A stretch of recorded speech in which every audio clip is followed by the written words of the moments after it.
Amém. Nós vamos ler a palavra de Deus no Evangelho segundo São João, no capítulo 20. O Evangelho segundo São João, no capítulo 20. E eu quero lhes falar hoje à noite, brevemente, sobre o que significa ser salvo por Jesus Cristo. Provavelmente poucas expressões têm tanta caracterização protestante evangélica quanto a expressão só Jesus Cristo salva.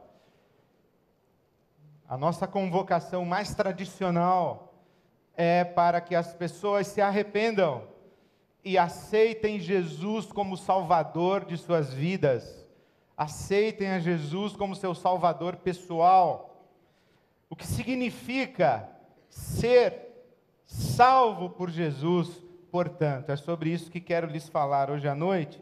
E escolhi como ponto de partida para a nossa reflexão esse capítulo 20 do Evangelho de João, os versículos 30 e 31.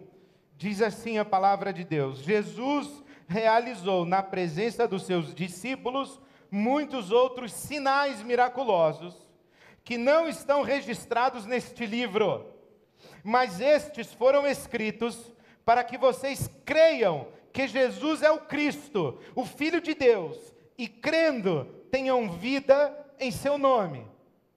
Muitos sinais miraculosos foram feitos por Jesus na presença dos seus discípulos. Mas apenas alguns poucos estão registrados neste livro, disse João, referindo-se ao Evangelho de João.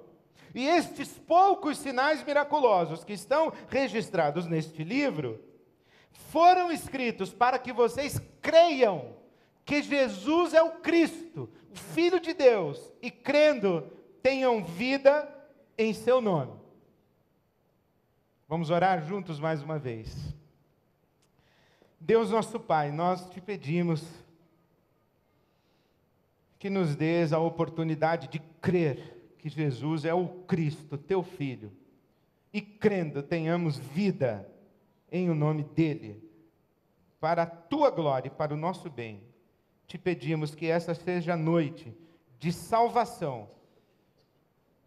E todos aqueles que ouvirem a proclamação dessa tua palavra, onde quer que estejam, e quando ouvirem, recebam do Senhor a revelação e a fé. É a nossa súplica, é o nosso pedido, é o nosso clamor, em nome de Jesus. Amém. Aquilo que nós chamamos milagres, João, o evangelista, chama de sinais miraculosos. Esta é a melhor maneira de nos referirmos às coisas extraordinárias que Jesus fez. Não apenas como milagres, mas como sinais miraculosos. E você sabe que o sinal não é um fim em si mesmo. O sinal aponta em alguma direção. Há um ditado chinês que diz que o sábio aponta para a lua e o tolo fica observando o dedo. Esta tolice acontece em relação ao que nós chamamos de milagres de Jesus. O risco de nos perdermos olhando para os milagres, nos encantarmos com os milagres, sermos seduzidos pelos milagres, passarmos inclusive a buscar milagres, sem nos darmos conta de que os milagres não eram fins em si mesmos, mas eram sinais que apontavam em alguma direção.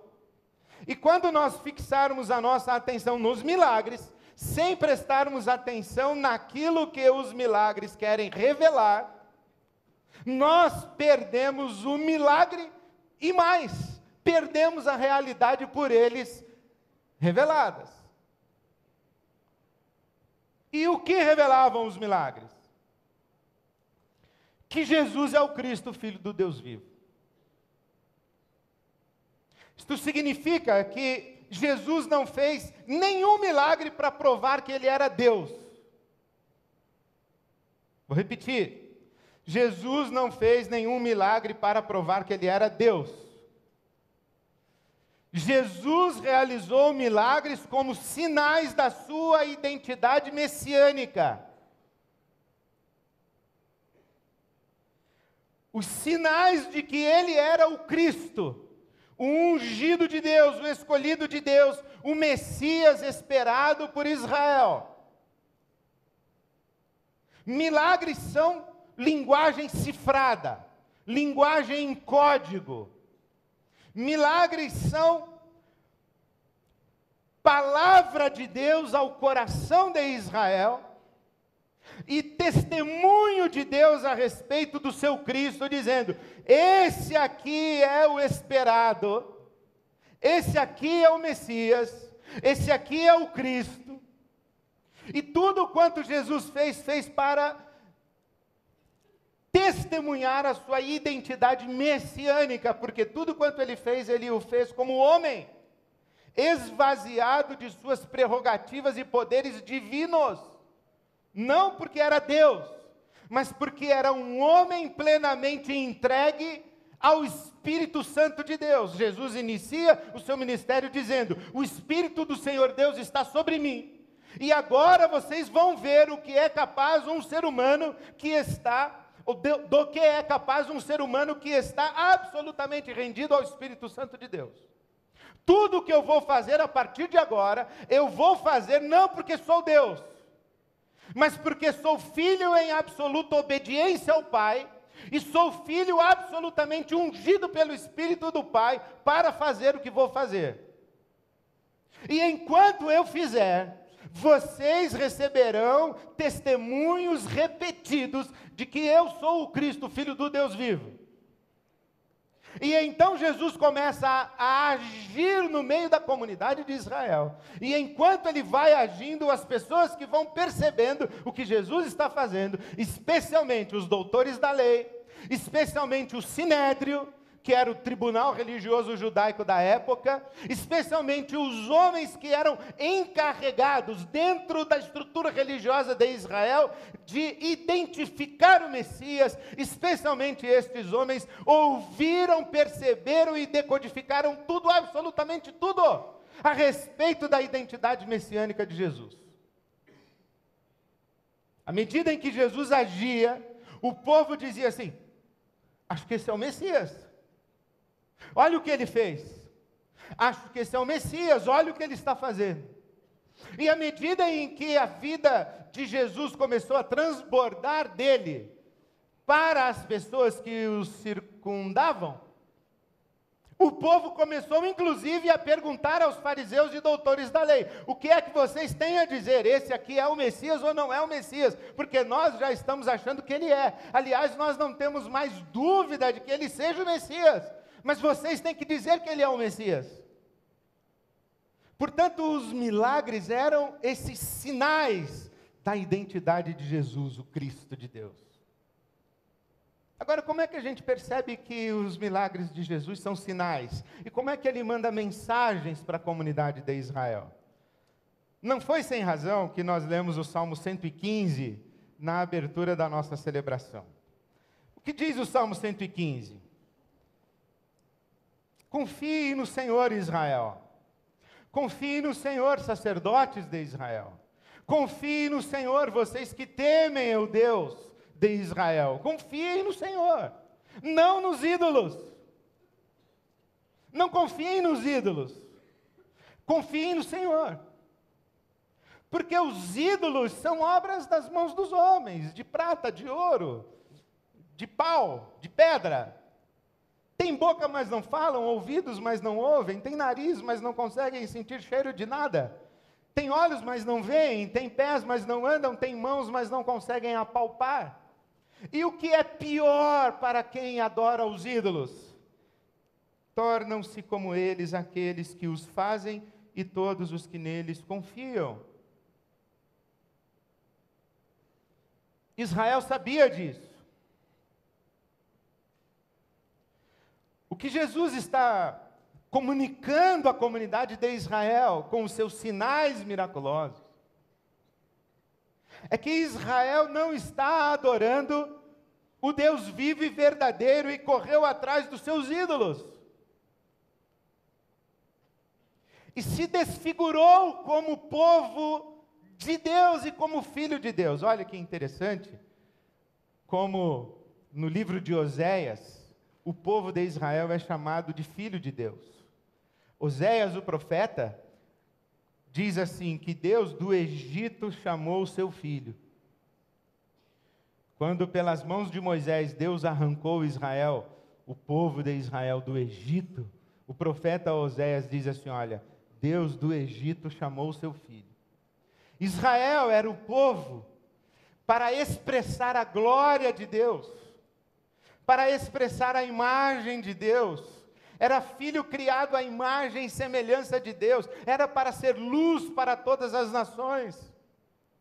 Mas Israel corre atrás dos seus baalins, dos seus ídolos, e se desfigura, e a imagem de Deus não está mais em Israel. Israel se torna como seus ídolos, tem boca, mas não fala, tem olhos, mas não veem, tem ouvidos, mas não ouvem. E então vem Jesus, e começa a agir no meio de Israel. Lucas capítulo 11, versículo 14, nos dá conta de que Jesus encontra um homem que está dominado por um demônio mudo. É um homem que tem boca, mas não fala. Mas Jesus vai lá, liberta aquele homem, e o homem passa a falar. Agora ele tem boca e fala. Lucas capítulo 18, verso 35, a caminho de Jericó, Jesus se encontra com um cego à beira do caminho. E o cego estava à beira do caminho, e ele era cego, mas ele enxergava muito mais do que muita gente que tinha olho para ver. Porque ele pergunta, quando percebe o burburinho, ele diz, o que está acontecendo? E alguém diz assim, Jesus o Nazareno está passando. E o cego diz assim, Jesus, o filho de Davi, o Messias está passando aqui. E ele começa a gritar, Jesus, filho de Davi, tem misericórdia de mim, tem misericórdia de mim, tem misericórdia de mim. E Jesus vai lá e cura o cego. Agora aquele homem tem olhos e pode ver. João capítulo 5, Jesus se encontra com um homem à beira do tanque de Betesda. É um paralítico. Tem pés e pernas, mas não pode andar. Então Jesus vai a ele e diz, levanta, toma teu leito e anda. E aquele homem é curado. Marcos capítulo 3, Jesus está na sinagoga, e na sinagoga tem um homem com a mão mirrada. Tem mão, mas não pode apalpar, não pode pegar. E Jesus cura aquele homem na sinagoga. Agora ele tem mão e a mão funciona. Antes ele tinha mão e não funcionava. Ora, Jesus não atua no ramo de milagres. Jesus não é um milagreiro. Ele não usa milagres como forma de abençoar alguns em detrimento de outros. Ele não usa milagres como expressão de dádiva divina para o nosso melhor conforto. Jesus está falando clara e nitidamente com a comunidade de Israel, dizendo, eu sou o Messias, eu sou o Filho do Deus vivo, eu sou o Cristo, eu sou ungido, sou eu, vocês estão esperando e sou eu. Por exemplo, é muito interessante que em Levíticos capítulo 13 e 14, há um cerimonial para sacrifícios de gratidão a Deus pela cura dos leprosos. A comunidade de Israel não experimentava a cura de leprosos. Os leprosos não eram curados em Israel. Os leprosos eram banidos da comunidade, da vida social. Eles não podiam conviver. Eles não podiam frequentar o templo. Eles não podiam se integrar à sociedade. Quem tocasse um leproso ficaria impuro. Não apenas ficaria leproso, mas ficaria cerimonialmente impuro. Seria vetada a participação desse impuro no cerimonial religioso de adoração a Deus. Mas Jesus, em Lucas capítulo 5, toca o leproso. E em vez de Jesus ficar leproso e impuro, é o leproso quem fica são e é purificado. E veja que era muito importante, porque Jesus não foi o único camarada que falou assim, eu sou o Messias. A história de Israel está cheia de sujeitos que reivindicaram para si a identidade messiânica. Ainda hoje, se você vai a Jerusalém, tem uns malucos beleza lá, que eles vão para Jerusalém, eles piram, literalmente eles ficam pirados. Em Israel tem hospitais psiquiátricos especializados em acolher falsos messias. Então Israel está muito acostumada com gente que diz, eu sou o Messias.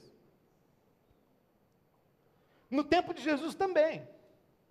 É por isso que o Sinédrio, é por isso que os doutores da lei, quando alguém dizia, eu sou o Messias, eles deflagravam um processo de investigação radical e rigoroso. Cola nesse cara, vê se ele é o Messias mesmo. Sujeito é leproso, foi purificado. Vamos ver se ele era leproso mesmo, vamos ver se foi purificado mesmo, vamos ver se não é golpe, se não é armação. Põe a lupa em cima desse leproso e vê se ele era leproso mesmo e foi purificado. Jesus, o que ele faz com os sacerdotes? Ele manda 10 leprosos de uma vez. São 10 processos de comissão de inquérito, 10 comissões de inquérito. São iniciados no Sinédrio quando os 10 leprosos chegam. Mas tem que investigar. Por exemplo, um cego de nascença. Se você olha João capítulo 8, versículo 32, João capítulo 9, versículo 32, você vai ver que está escrito assim: jamais se ouviu em Israel que um cego de nascença fora curado. Mas Jesus curou um cego de nascença. Por quê? Para entender isso, a gente tem que entender a pergunta que os discípulos fazem quando eles se deparam com o cego de nascença. A pergunta dos discípulos é, quem pecou, ele ou os pais dele? Porque uma coisa é certa, se um sujeito nasceu cego, é porque mereceu.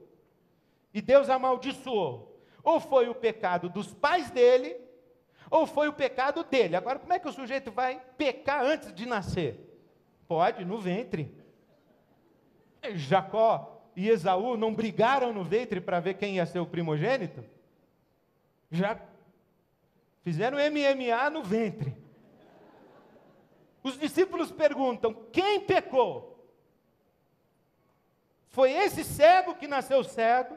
Ou foram os pais dele? Jesus diz, nenhum dos dois. Esse homem é cego para que nele se manifeste a glória de Deus.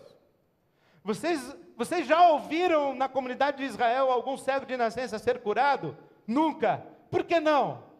Ora, porque um cego de nascença está debaixo de uma maldição de Deus. E curar o cego de nascença significa reverter a maldição de Deus. Desfazer o que Deus fez. Ninguém poderia fazer isso, exceto o Messias. Então Jesus vem, cura o cego de nascença e a confusão se estabelece. O Sinédrio se arruma, se organiza, nomeia a sua comissão e os caras vão para cima do cego de nascença e dos vizinhos dizendo assim, foi esse cara que mesmo que ele foi curado? Foi esse aí mesmo. E ele era cego desde que nasceu? O pessoal que não queria se comprometer falou assim, eu não sei, eu era parecido com ele. Aí falou, vamos falar com os pais do cego. Aí chegaram nos pais do cego. Os pais do cego, diz João capítulo 9, porque temiam ser expulsos da sinagoga. Quando a comissão do Sinédrio chegou para falar assim, foi mesmo? Os pais disseram, não sabemos de nada. Pergunta para ele que ele já é adulto. Aí foram falar com o cego. É você mesmo? E tal. Ele falou, sei de nada, eu só sei que eu era cego e agora vejo. E quem foi que te curou? Não sei, eu era cego, o cara chegou, eu não vi. Não sei. Tanto que somente depois Jesus vai ao encontro do cego e se revela para ele. E aquilo que nós olhamos os fariseus fazendo na Bíblia Sagrada, os doutores da lei fazendo e que nós ficamos bronqueados com eles, eles estavam absolutamente certos. Eles tinham que fazer mesmo. Eles fizeram um monte de perguntas para colocar Jesus em xeque, para verificar a sabedoria de Jesus, o conhecimento da lei que Jesus possuísse, para verificar a fidelidade de Jesus à Torá. Eles tinham que fazer isso, era a tarefa deles.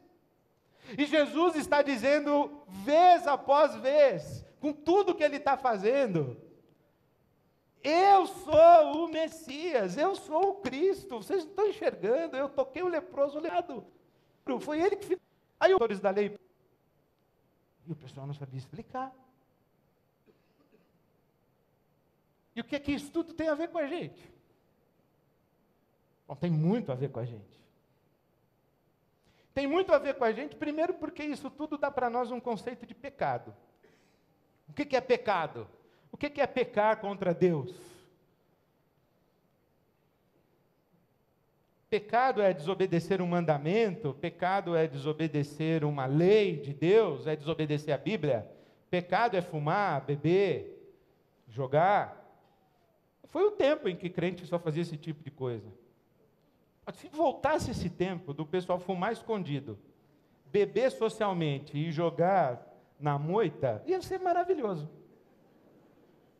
Não, um tempo atrás, por exemplo, a discussão, por exemplo, quando eu era adolescente na minha igreja batista, beber fora de questão. Depois tinha um pessoal que bebia socialmente. Aí depois começou uma discussão que não era mais pode beber, não pode beber. É pode ter barzinho em casa. O pastor vai jantar na casa, recolhe tudo, põe embaixo.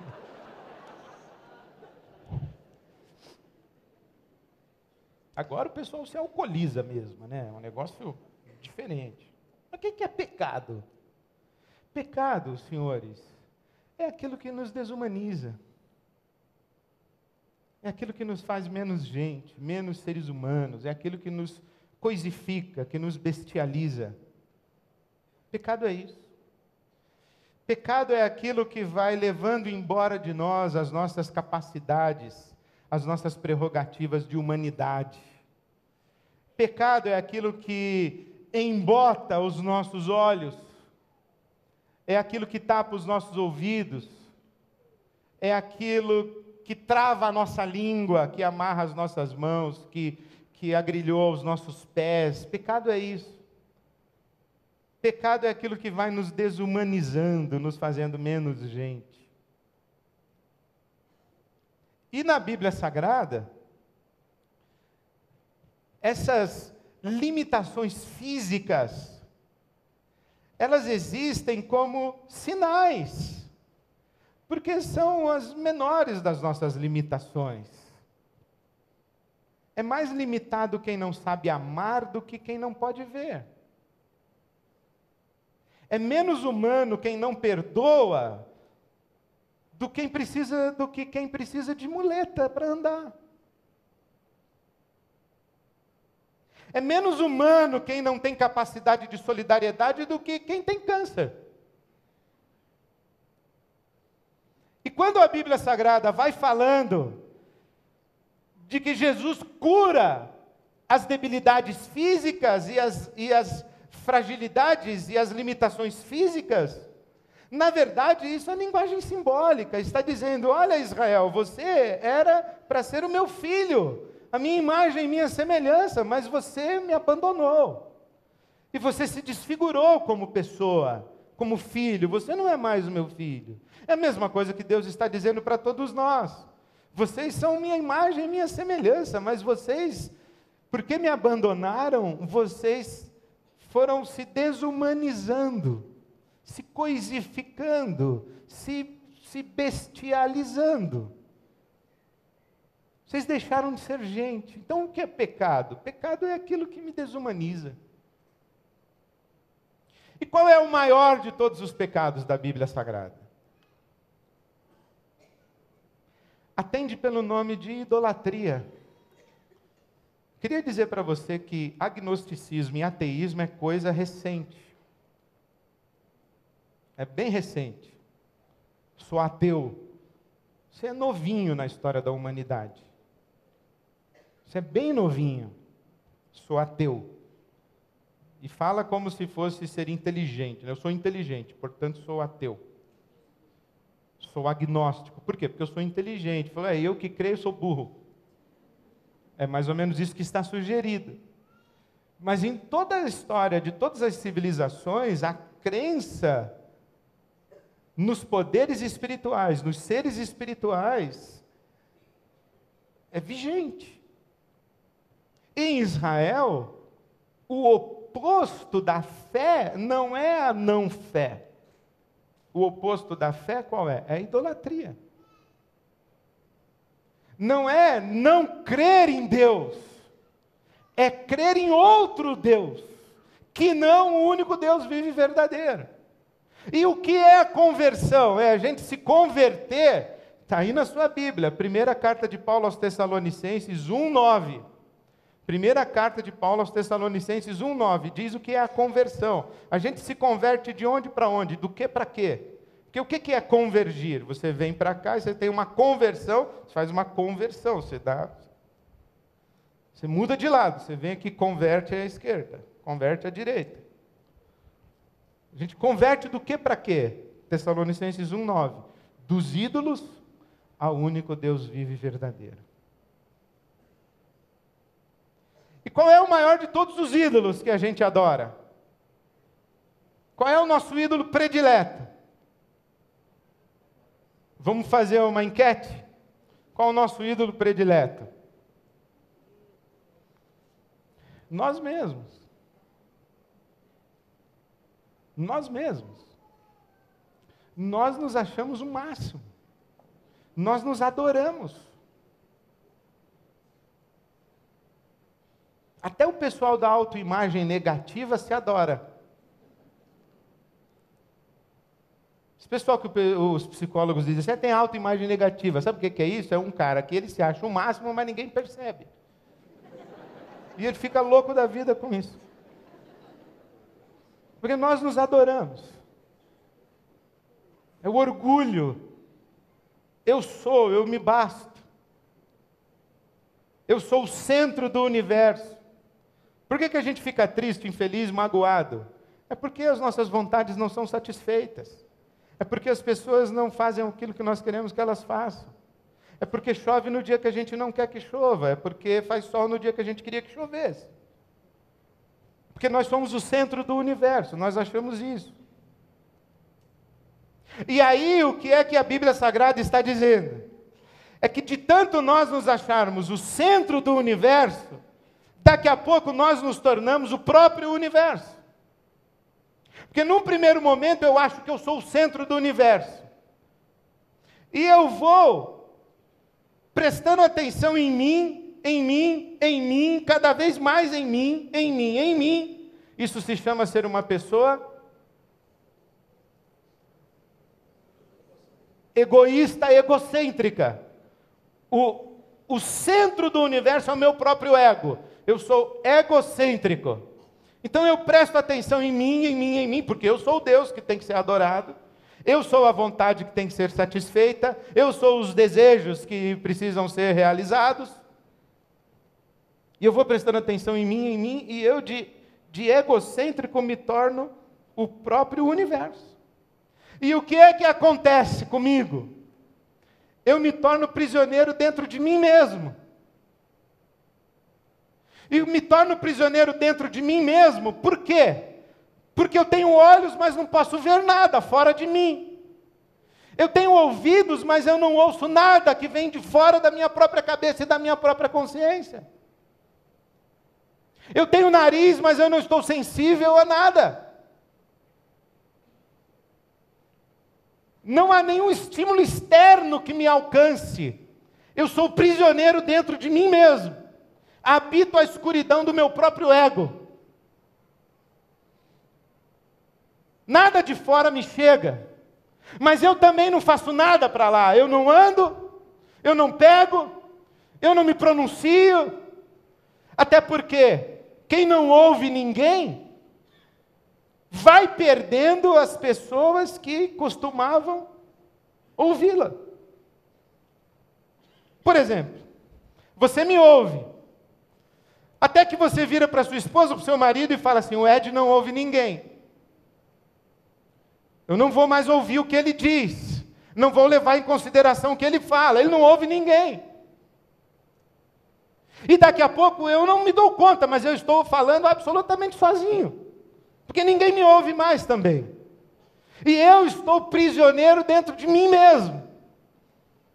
Eu não tenho os meus sentidos para receber o que vem de fora de mim, e não tenho mais os meus sentidos para me relacionar com o que está fora de mim. Quem eu sou?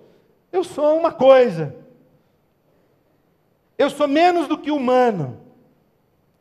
Eu estou escravizado ao meu próprio ego, na escuridão da minha própria alma.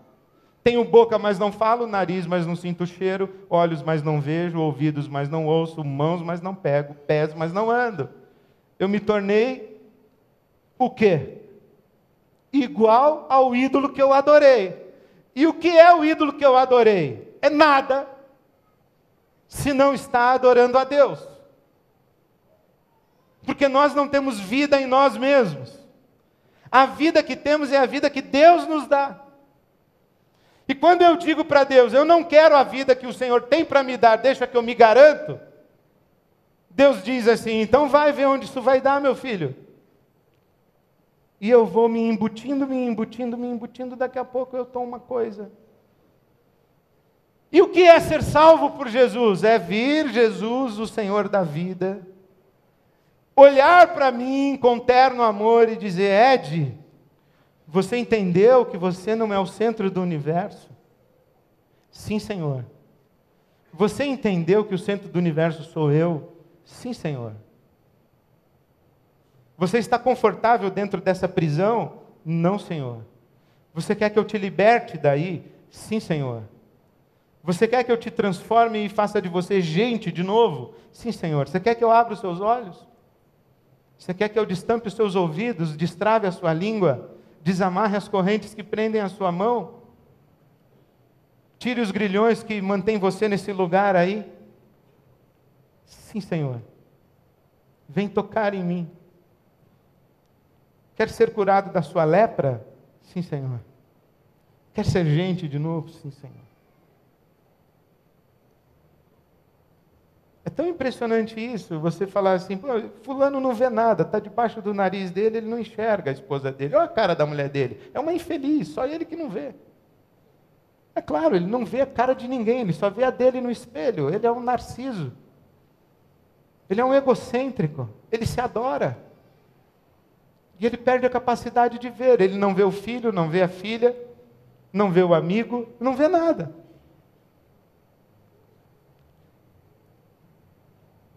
Puxa, mas esse camarada é trancado dentro dele mesmo. É, ele se adora. Ele se acha o máximo, ele não quer repartir o que tem dentro dele, a escuridão dele. Por quê? Porque ele não pode repartir a escuridão dele. Porque vão descobrir que ele tem escuridão, mas ele não pode deixar que descubram que ele tem escuridão. Então ele fica trancado dentro dele.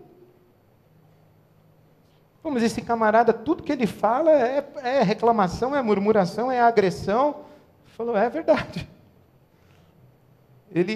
A boca dele não é mais uma boca que consegue dizer palavras agradáveis de louvor a Deus. São palavras de agressão, de descontentamento, porque o mundo não é como ele gostaria que fosse. Então tudo que ele fala é para reclamar que o mundo não é como ele gostaria que fosse, para reclamar que você não é o marido que ela gostaria que fosse. Então ela fala na sua cabeça o tempo inteiro, porque ela está louca da vida, porque ela se adora e você não está prestando atenção nela. Mas como você também se adora, ela fala e você não ouve. Você imagina que confusão é essa? Aí a gente vem na igreja, levanta a mão, aceita Jesus como Salvador, morre e vai para o céu. Aí a gente chega lá e fica lá. Cadê Jesus? Aí Jesus fala: estou aqui. Aí você: aqui aonde? Aliás, nem ouviu ele falar: estou aqui. O que significa ser salvo por Jesus? Significa ser restaurado na nossa humanidade à imagem e semelhança de Deus. Significa morrer e ir para o céu depois da morte? Significa. Parece até que eu falo meio contrariado, né? Enfim. Eu falo contrariado porque se a gente resume salvação a isso, é uma ofensa ao Deus que quer nos dar vida. Não quer nos dar o céu, quer nos dar vida. Ele olha para mim e diz assim: Ed, você está uma coisa, você está um bicho, você não está um filho à minha imagem e semelhança. Eu quero salvar você, eu quero te dar vida. E como é que eu posso receber vida, Senhor? Creia que eu sou o Cristo, Filho do Deus vivo, e que eu tenho vida abundante para te dar, porque eu vim para que você tivesse vida, e vida em abundante. Eu derramei a minha vida na cruz e na morte, para que você pudesse viver. Eu morri para você poder viver. Eu dei a minha vida por você e para você. Então, deixa eu salvar você. É isso que Deus está falando para a gente hoje. E é isso que nós estamos celebrando aqui na mesa da ceia em memória de Jesus. Esse é o meu corpo partido por vocês. Esse é o meu sangue derramado por vocês. Eu dei o meu corpo para a morte, para que você pudesse ter vida. Eu dei o meu sangue na morte, para que você pudesse ter vida. Porque aquele que come da minha carne, bebe do meu sangue, terá vida. Porque a minha carne, o meu corpo é a verdadeira comida, e o meu sangue é a verdadeira bebida. Vida, vida. Deixe Deus fazer de você gente de verdade. É esse o nosso caminho de peregrinação espiritual. É por isso que nós nos reunimos aqui e cantamos louvores a Deus e dizemos: Deus, nós vimos aqui agradecer ao Senhor a vida que o Senhor nos deu, que o Senhor nos dá. Deus, nós estamos reunidos aqui mais uma vez hoje à noite para dizer que nós reconhecemos que o ar que nós respiramos é dádiva do Senhor, que o nariz que nós temos para respirar esse ar é dádiva do Senhor. Nós vimos aqui abrir a nossa boca em louvor ao Senhor, porque nós reconhecemos que nós não somos o centro do universo, e que há o Senhor que deve ser adorado e glorificado. Não a nós, Senhor, não a nós, mas ao Teu glorioso nome. E quanto mais nós adoramos a Deus, mais humanos Ele nos faz. Quanto mais nós nos distanciamos de Deus, menos humanos nós nos tornamos. Foi isso que Jesus veio dizer para nós. Você quer ser gente de verdade? Então olha para mim, que eu vou dar vida para você. Saia de dentro de você mesmo e olhe para mim, e eu vou dar vida para você. É isso que nós vamos celebrar hoje à noite. Eu convido você que quer invocar o nome de Jesus e dizer: eu creio que Jesus é o Cristo, Filho do Deus vivo. E eu quero pedir que Ele me faça gente e restaure em mim a imagem, a semelhança de Deus, segundo a qual eu fui criado. Eu quero pedir que Deus mude a minha língua e a minha boca. Eu estou cansado de ferir. Eu quero pedir que Deus me dê uma boca que fala e cuja palavra transmite graça.